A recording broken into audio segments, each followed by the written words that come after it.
பரிகாத்தான் நேஷனலின் பிரதமர் வேட்பாளர் பற்றிய பேச்சு முன்கூட்டியே வந்துவிட்டதாகவும், கூட்டணி மூலோபாயம் மற்றும் ஒற்றுமையில் கவனம் செலுத்த வேண்டும் என்றும் பாஸ் கட்சியின் துணைத் தலைவர் துவான் இப்ராஹிம் துவான்மான் வலியுறுத்தியுள்ளார். 73 நாடாளுமன்ற இடங்களையும் 4 மாநிலங்களையும் வைத்திருந்தாலும் பரிகாத்தான் நேஷனல் கூட்டரசு அதிகாரத்திற்கான பாதை நிச்சயமற்றது என்று அவர் மேலும் கூறினார். பரிகாத்தான் நேஷனல் ஒரு பெரிய வெற்றியை பெற்று மத்திய அரசாங்கத்தை வழிநடத்த தகுதி பெற்றால் மட்டுமே பிரதமர் வேட்பாளர் பற்றிய கேள்வி பொருத்தமானது என்று அவர் தமது முகநூல் பதிவில் குறிப்பிட்டுள்ளார். புத்ராஜயாவின் வாய்ப்பு தெளிவாக தெரிந்தாலும் அது நிச்சயமற்றதாகவே உள்ளது. முதலில் ஆடுகளை வளர்க்கவும், பின்னர் லாபத்தை பகிர்ந்து கொள்வது பற்றி பேசவும் என்பது பழமொழி என்று துவான் இப்ராஹிம் சுட்டிக்காட்டினார்.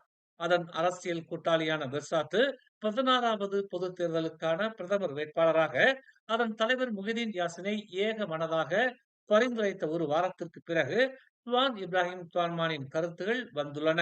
மேலும் செய்திகளை தெரிந்து கொள்ள தமிழ் மலர் நாளிதழை பாருங்கள். உடனுக்குடன் செய்திகளை தெரிந்து கொள்ள தமிழ் மலர் இணையதளம், தமிழ் மலர் செயலி மற்றும் மலர் டிவி யூடியூப் சேனலை வலம் வாருங்கள்.